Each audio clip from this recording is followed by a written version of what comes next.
mä teen nyt 10 faktaa itsestäni videon. Ja ensimmäinen fakta on, että mä oon 12 ja mä oon syntynyt 1. helmikuuta 2004. Ja toinen fakta on, että meillä on kissa ja koira. 3.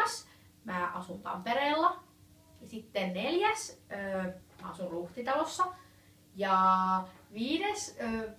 Mun huone on alkovi, eli se on tosi pieni.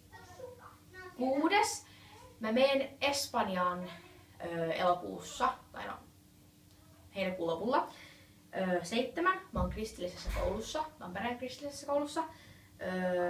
Mä oon 8. Mä oon tällä hetkellä tyttöjen tuolla.